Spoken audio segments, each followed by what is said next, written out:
Shalom saudaraku yang terkasih di dalam nama Tuhan Yesus Kristus.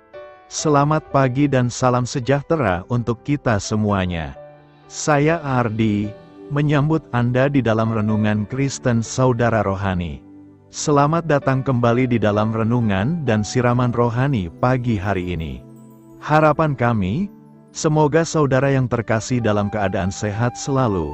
Kiranya damai dan sukacita Roh Kudus melimpah dan tercurah di dalam hati dan pikiran saudara saat ini. Mari luangkan waktu saudara selama 30 menit ke depan untuk mendengarkan siraman khotbah pagi dan saat teduh bersama kami tim Diakonia Saudara Rohani. Sebelum kita mulai renungan kita pada pagi ini, marilah kita bersama-sama berdoa. Selamat pagi Allah Bapa di surga, Allah Bapa yang ajaib dan perkasa. Allah yang Maha Pengasih dan Maha Baik. Allah yang kami kenal melalui Yesus Kristus penyelamat kami. Terima kasih untuk penjagaan-Mu semalaman, sehingga kami bisa tidur dengan nyenyak. Terima kasih untuk pagi yang indah yang Tuhan sediakan untuk kami. Berkati kami yang ada di sini Tuhan. Berkati semua orang yang kami cintai. Berkati semua orang di sekitar kami, agar kami menerima yang terbaik. Tuhan, kami mau berdoa untuk sahabat, keluarga, dan rekan kami yang sedang sakit. Kiranya Tuhan berkenan untuk menjamah, Tuhan berkenan untuk menyembuhkan segala penyakit yang ada di dalam dirinya. Berkati juga obat yang dikonsumsi, dokter, perawat, serta keluarga yang mendampingi, biar mereka bisa menjalankan perannya dengan baik, dan saudara kami bisa sembuh dan beraktivitas seperti sedia kala. Pada hari ini, kami anak-anak-Mu akan melakukan berbagai aktivitas. Kami akan bekerja, dan menjalankan tanggung jawab kami, kiranya Kau yang mampukan.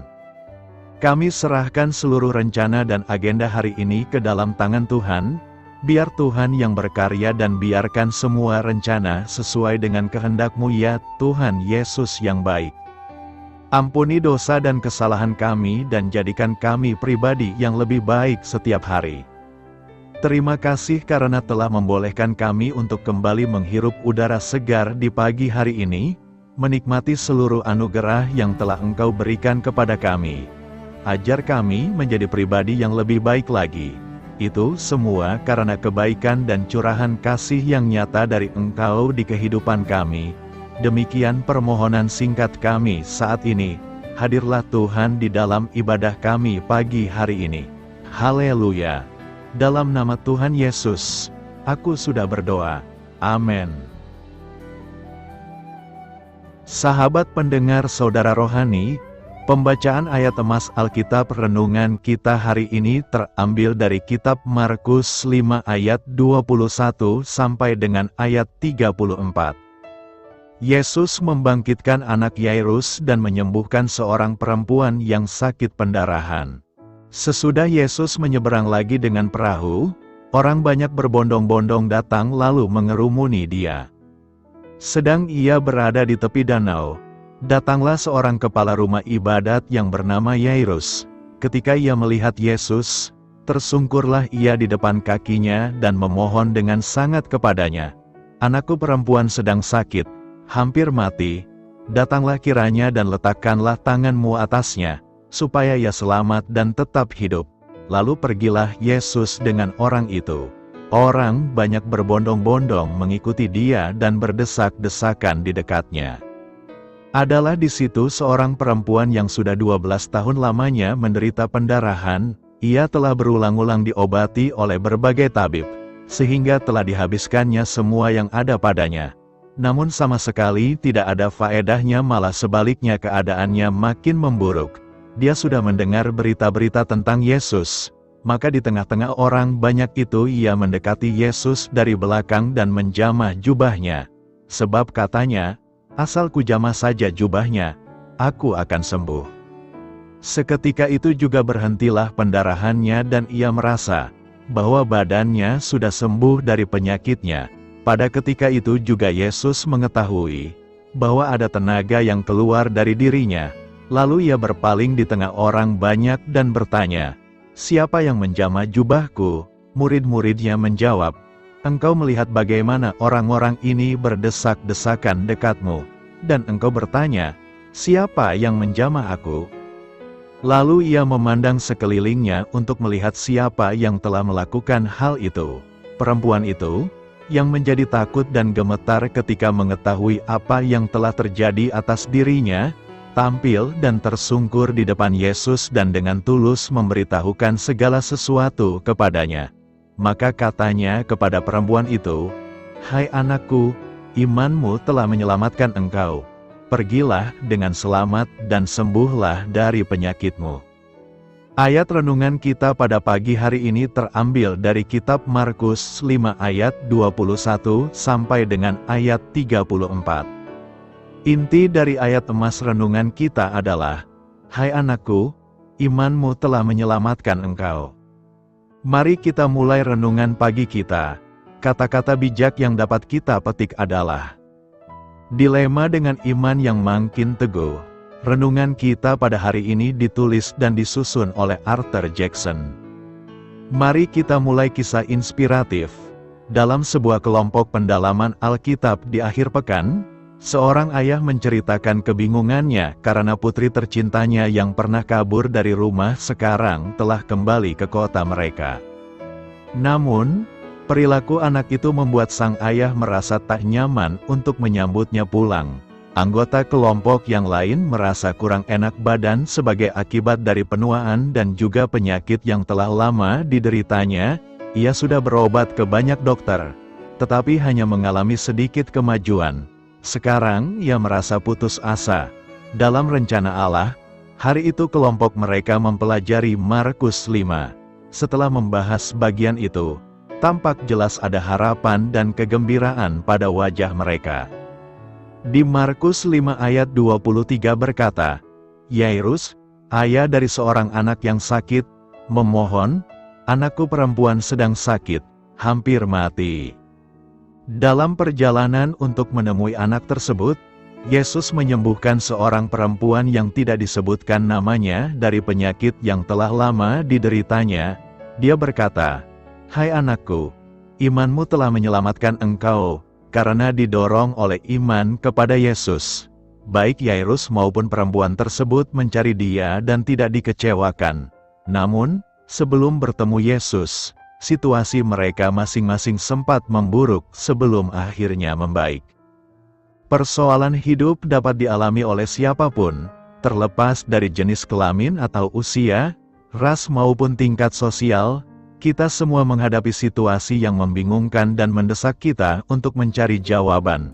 Alih-alih membiarkan tantangan menjauhkan kita dari Yesus, marilah berupaya agar hal tersebut membawa kita semakin teguh beriman kepadanya. Ketika kita menjamah Yesus, Dia merasakannya dan juga sanggup menyembuhkan kita. Marilah kita renungkan di dalam hati kita. Situasi apa yang saat ini mendesak Anda untuk mencari Yesus? Apa yang Anda doakan dengan sungguh-sungguh hari ini? Hal ini patut kamu ketahui dan menambah wawasan kamu. Keempat kitab Injil mencatat banyak mukjizat yang Yesus lakukan selama pelayanannya di dunia. Kitab Markus sering disebut Injil penuh aksi, karena berfokus pada tindakan-tindakan Kristus. Kitab Markus menceritakan lebih banyak mukjizat dibanding kitab-kitab Injil lainnya. Markus 5 menunjukkan otoritas Yesus terhadap roh jahat, kematian, dan penyakit. Mukjizat-mukjizatnya juga menunjukkan otoritasnya atas alam dan disabilitas. Yohanes menulis, masih banyak hal-hal lain lagi yang diperbuat oleh Yesus. Tetapi jikalau semuanya itu harus dituliskan satu persatu, maka agaknya dunia ini tidak dapat memuat semua kitab yang harus ditulis itu. Iman yang menyembuhkan. Markus 5 ayat 28 berkata, sebab katanya, asal ku sentuh saja jubahnya, aku akan sembuh. Kisah perempuan yang menderita sakit dalam nas hari ini menjadi penting kita bahas, karena ia menyentuh jubah Yesus agar dirinya beroleh sembuh. Kisah ini menceritakan tentang seorang wanita yang telah menderita pendarahan selama 12 tahun dan telah menghabiskan seluruh hartanya untuk berobat, tetapi belum sembuh.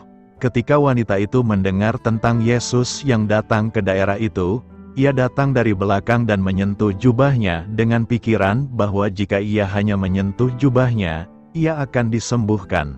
Setelah itu, pendarahan wanita itu langsung berhenti dan ia merasakan tubuhnya sembuh secara keseluruhan.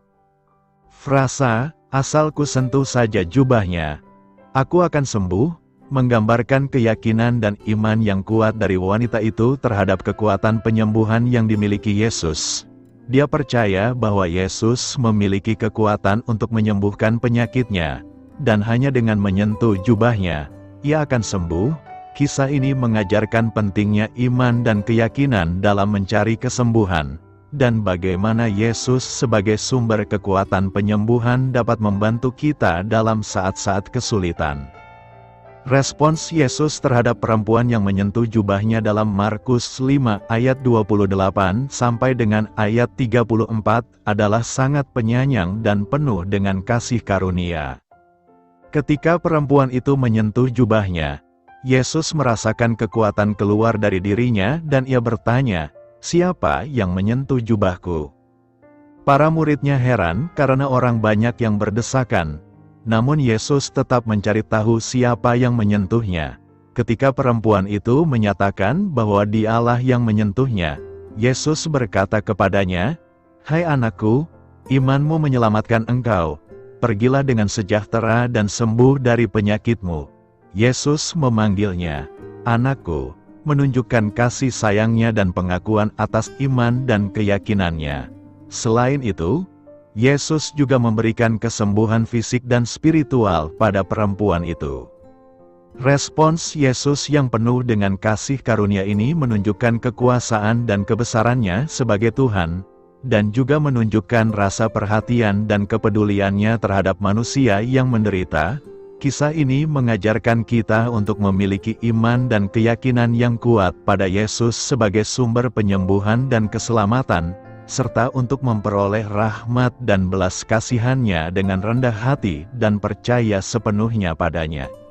Pernyataan, "Asal ku sentuh saja jubahnya, aku akan sembuh," merujuk pada keyakinan yang sangat kuat dari seorang wanita yang telah menderita pendarahan selama 12 tahun dalam kisah Alkitab yang terdapat dalam Markus 5 ayat 25 sampai dengan ayat 34. Wanita tersebut telah mencoba segala macam cara untuk sembuh dari penyakitnya, namun tidak berhasil. Ketika ia mendengar tentang Yesus yang datang ke daerah itu, ia merasa yakin bahwa hanya dengan menyentuh jubahnya saja ia akan sembuh. Wanita itu memiliki iman yang besar pada Yesus sebagai sumber penyembuhan dan percaya bahwa Yesus memiliki kekuatan untuk menyembuhkan penyakitnya. Pernyataan ini menunjukkan kekuatan iman dan keyakinan dalam mencari kesembuhan. Wanita itu memiliki keyakinan yang sangat kuat pada Yesus, bahkan tanpa berbicara langsung dengannya. Hanya dengan menyentuh jubahnya saja ia yakin akan disembuhkan. Pernyataan ini juga menunjukkan kebesaran dan kekuasaan Yesus sebagai sumber penyembuhan dan keselamatan. Dia memiliki kekuatan untuk menyembuhkan penyakit fisik maupun spiritual dan siap memberikan kesembuhan pada siapa saja yang memiliki iman dan keyakinan padanya. Dalam konteks kisah Alkitab, pernyataan ini juga mengajarkan pentingnya iman dan keyakinan pada Yesus sebagai sumber kesembuhan dan keselamatan. Hal ini juga mengajarkan kita untuk selalu memiliki kepercayaan dan iman yang kuat pada Tuhan, bahkan ketika kita mengalami kesulitan dan tantangan hidup. Karena itu, berimanlah terus kepada Yesus dengan menyentuh kasih-Nya dengan penuh iman. Imanmu telah menyelamatkan engkau. Markus 5 ayat 34 berkata, maka katanya kepada perempuan itu, "Hai anakku, imanmu telah menyelamatkan engkau, pergilah dengan selamat dan sembuhlah dari penyakitmu." Iman menjadi kata kunci untuk beroleh keselamatan baik jiwa maupun jasmani.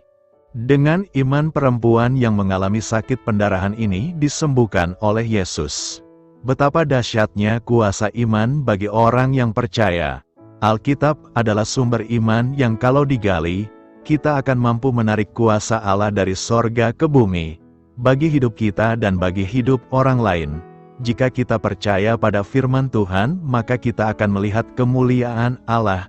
Iman adalah milik kita, bukan milik siapa-siapa, dan kita harus melakukan dan berbuat dengan iman kita.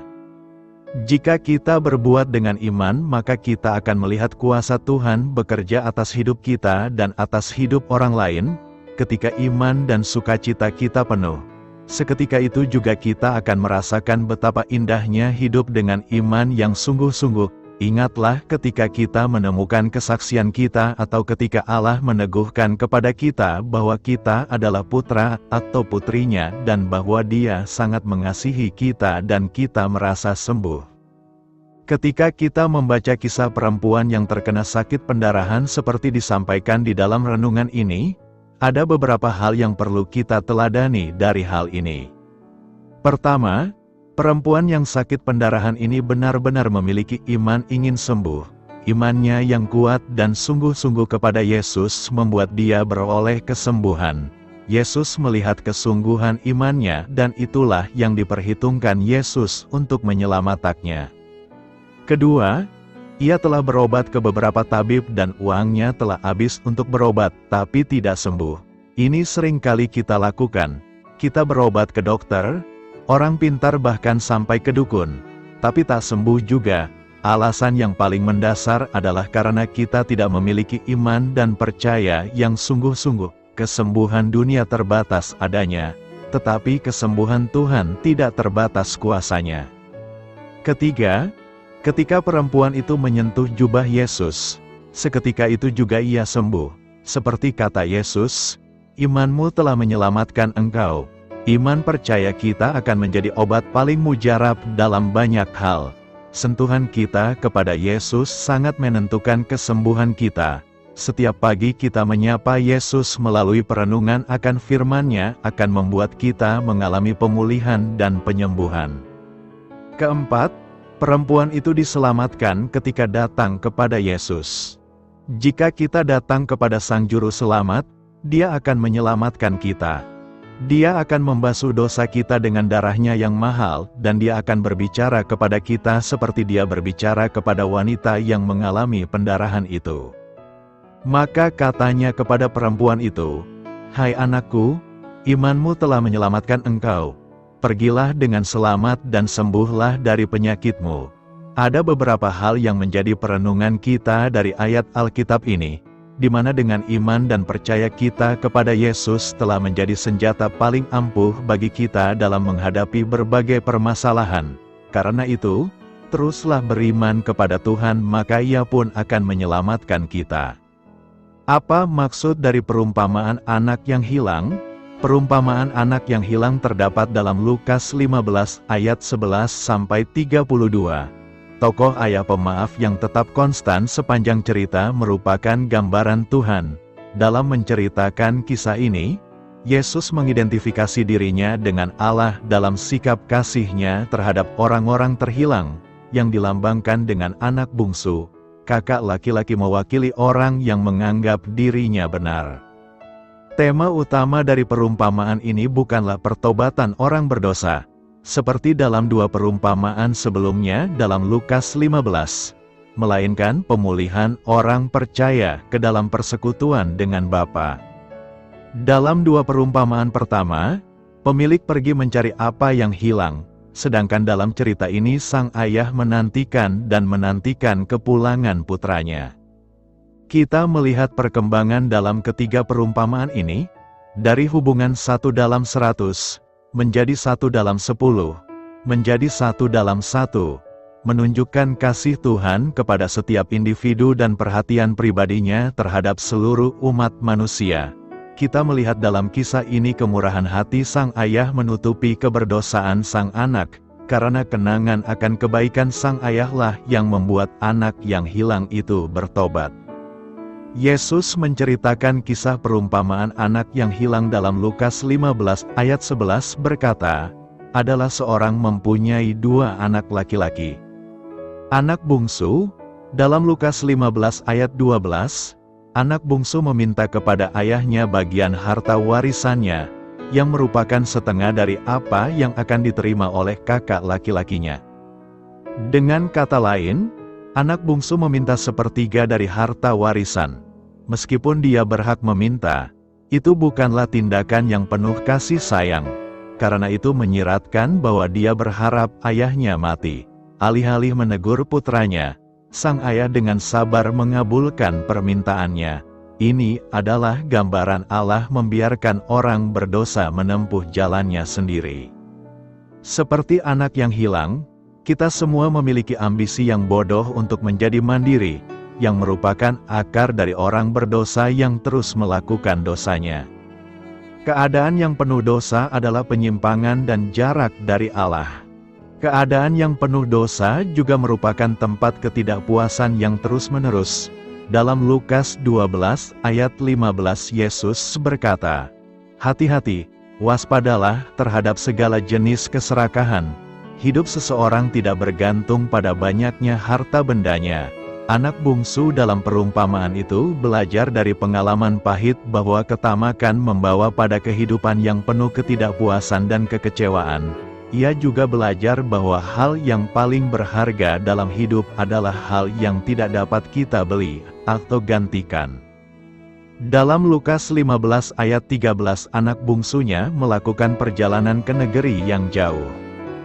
Terbukti dari tindakannya sebelumnya bahwa ia telah melakukan perjalanan itu di dalam hatinya, dan kepergiannya secara fisik merupakan bentuk ketidaktaatannya yang disengaja terhadap semua kebaikan yang telah diberikan ayahnya.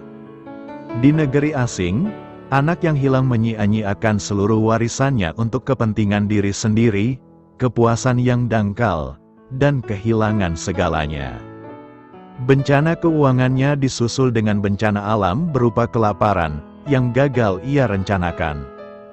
Pada titik ini dia menyewakan dirinya pada orang bukan Yahudi dan mendapati dirinya memberi makan babi, pekerjaan yang menjijikkan bagi orang Yahudi. Tak perlu dikatakan lagi, anak yang hilang itu pasti sangat putus asa hingga rela mengambil posisi yang menjijikkan itu. Dia dibayar sangat sedikit dan menjadi sangat lapar, sehingga dia ingin makan makanan babi. Terlebih lagi, dia tidak dapat menemukan belas kasihan di antara orang-orang yang telah dia pilih sebagai miliknya. Tidak ada seorang pun yang memberinya apapun. Rupanya, begitu hartanya hilang, teman-temannya pun ikut musnah.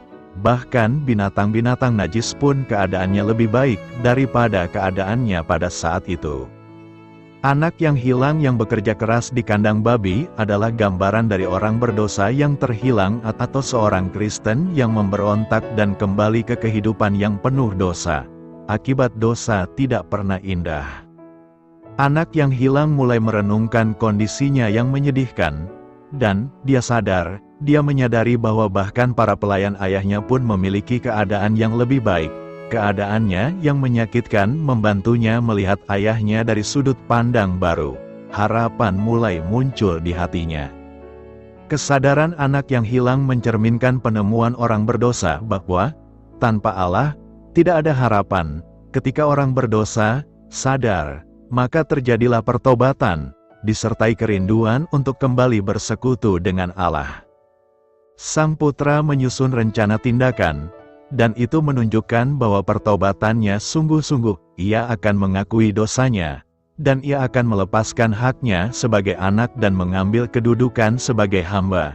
Dia menyadari bahwa dia tidak punya hak untuk mendapatkan restu dari ayahnya, dan dia tidak punya apapun untuk ditawarkan kepada ayahnya kecuali kehidupan yang mengabdi. Sekembalinya ke rumah, anak yang hilang bersiap untuk bersujud di kaki ayahnya dan memohon belas kasihan.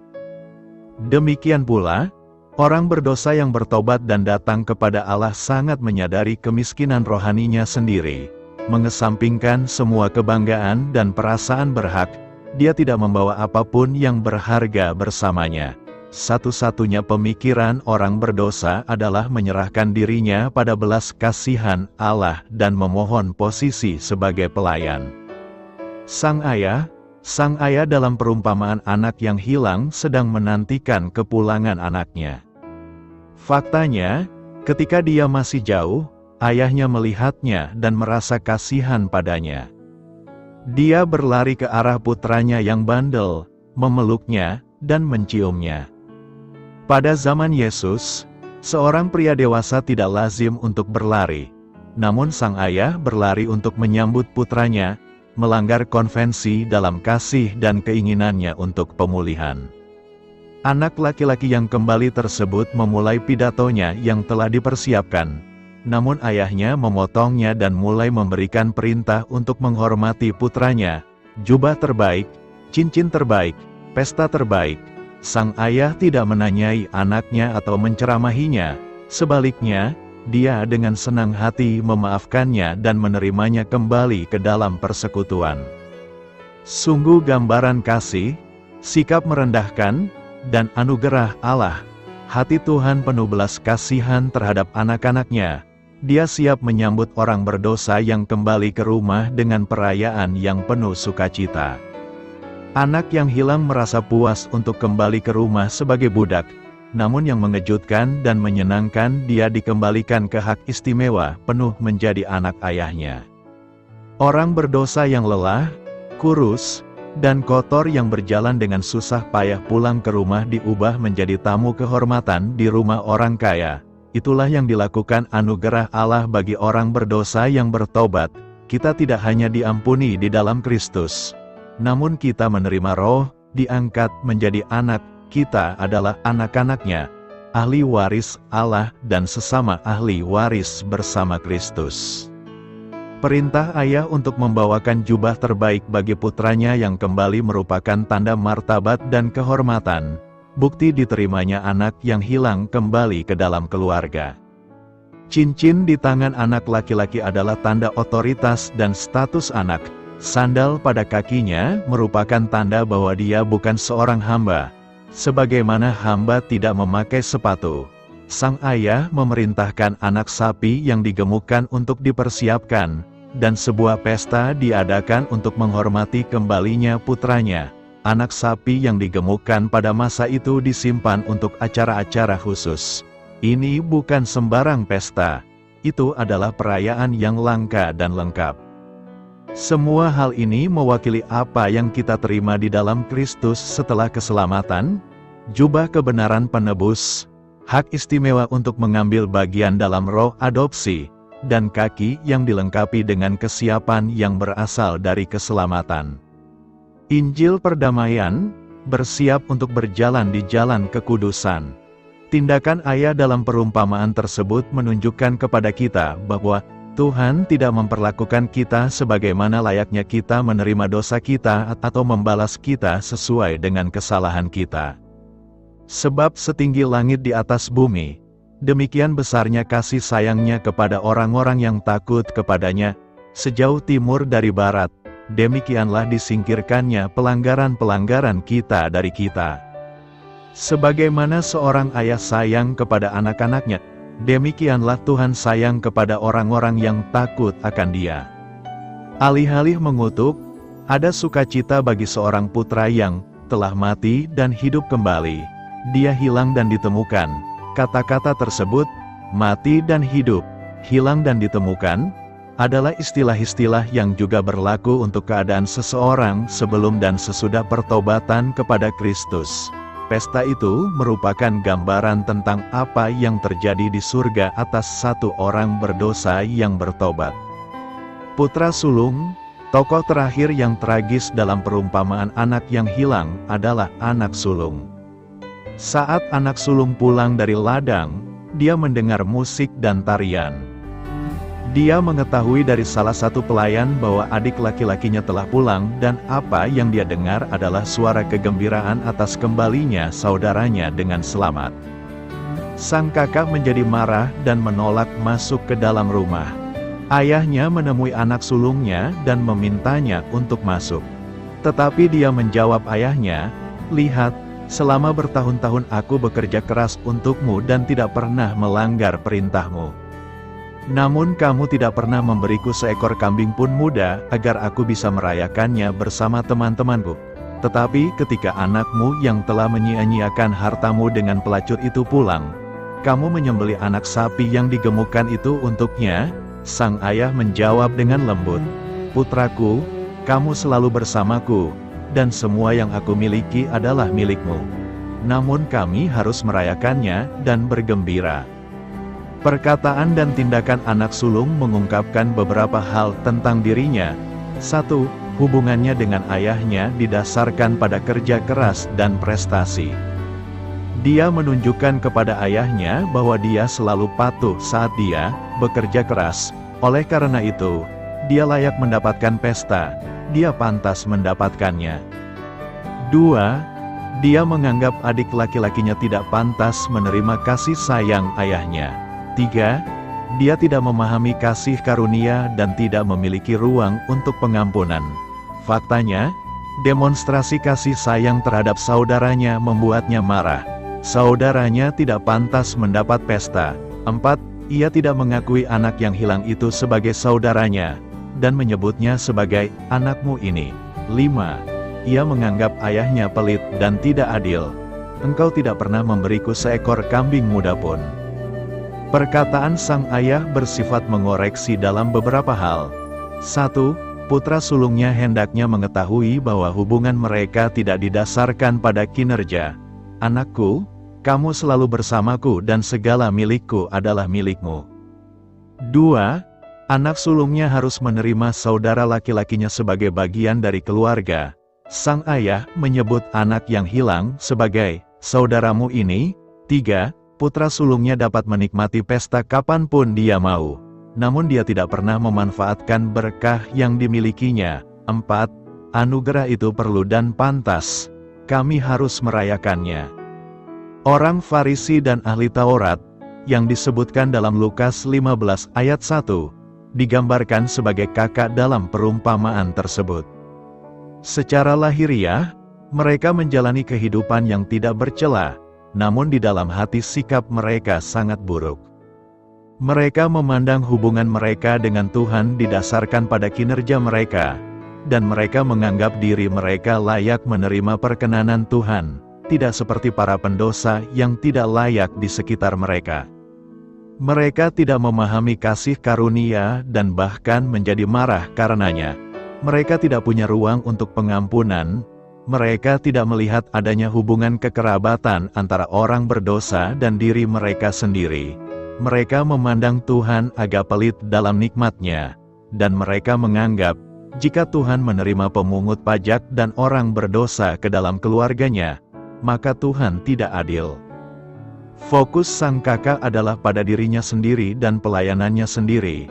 Akibatnya, dia tidak merasakan kegembiraan atas kedatangan kakaknya ke rumah. Dia begitu terhanyut oleh keadilan dan kesetaraan, seperti yang dia lihat, sehingga dia gagal melihat nilai dari pertobatan dan kepulangan saudaranya. Sang kakak telah membiarkan kepahitan mengakar dalam hatinya, hingga ia tidak mampu menunjukkan belas kasihan kepada kakaknya. Kepahitan itu juga menyebar ke dalam hubungan-hubungan lain, dan dia tidak mampu mengampuni dosa yang dirasakan ayahnya terhadap dirinya. Daripada menikmati persekutuan dengan ayah, saudara laki-laki, dan komunitasnya, sang kakak malah tinggal di luar rumah dan menahan amarahnya. Betapa menyedihkannya memilih kesengsaraan dan keterasingan dibandingkan pemulihan dan rekonsiliasi. Sang kakak dan para pemimpin agama di zaman Yesus gagal menyadari bahwa siapapun yang mengaku berada dalam terang namun membenci saudaranya, masih berada dalam kegelapan. Siapapun yang mengasihi saudaranya, hidup dalam terang, dan tidak ada sesuatu pun dalam dirinya yang dapat membuatnya tersandung. Tetapi barang siapa membenci saudaranya, ia berada dalam kegelapan, dia tidak tahu kemana dia pergi, karena kegelapan telah membutakannya. Perumpamaan anak yang hilang adalah salah satu gambaran paling indah tentang kasih karunia Allah dalam kitab suci. Kita semua telah berbuat dosa dan kehilangan kemuliaan Allah. Kita semua adalah anak-anak yang hilang karena kita lari dari Tuhan, dengan egois menyia-nyiakan sumber daya kita, dan, sampai taraf tertentu, berkubang dalam dosa. Tapi Tuhan siap mengampuni. Dia akan menyelamatkan orang yang menyesal, bukan melalui perbuatannya tetapi melalui kasih karunia-Nya, melalui iman. Itulah pesan inti perumpamaan anak yang hilang. Doa saya menyertai saudara sekalian. Marilah kita menyampaikan doa syafaat. Tuhan Yesus, Engkau tahu setiap situasi menyakitkan yang pernah kualami dalam hidupku. Kumohon, teguhkanlah imanku, terutama di saat situasi memburuk. Amin. Sampaikan harapan dan permintaan saudara kepada Tuhan.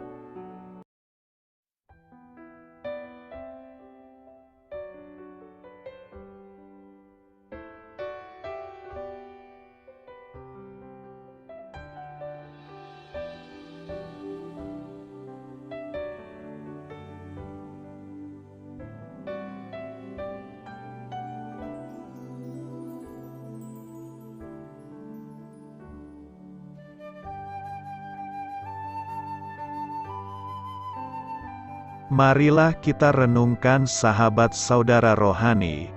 Demikianlah renungan firman Tuhan pagi hari ini. Semoga menjadi berkat dalam hidup kita. Dan sebelum kita memulai segala aktivitas kita pagi hari ini, marilah kita berdoa. Selamat pagi Bapa, malam hari telah berganti pagi. Kehidupan baru telah Engkau berikan kembali bagi kami. Bapa Surgawi, tolonglah aku menyadari kebutuhan orang lain, supaya aku dapat membagikan apa yang telah Engkau berikan kepadaku. Pada saat aku membutuhkan, berilah aku keyakinan bahwa Engkau akan mencukupkanku, melalui orang-orang yang mengasihi-Mu, bukan karena kami pantas atau layak, namun karena kasih karunia-Mu kami boleh ada, sebagaimana kami ada di pagi hari ini. Terima kasih Tuhan, atas kesempatan baru yang telah Tuhan berikan kepada kami, untuk bisa memperbaiki diri agar kami bisa lebih layak di hadapan-Mu. Hari ini kami serahkan semua perkara dan kesulitan yang akan kami lalui ke dalam tangan-Mu. Biarkanlah kami bisa memuliakan-Mu dalam segala aktivitas yang akan kami lakukan. Amin. Biarlah firman Tuhan menjadi pengingat untuk kita semua, bahwa tuntunan dari Roh Kudus akan selalu memberi jalan keluar bagi setiap permasalahan hidup kita, dan memberi kedamaian di hati kita. Sampai jumpa di renungan pagi saudara rohani berikutnya. Kiranya Tuhan selalu memberkati saudara semua hari ini. Amin. Shalom.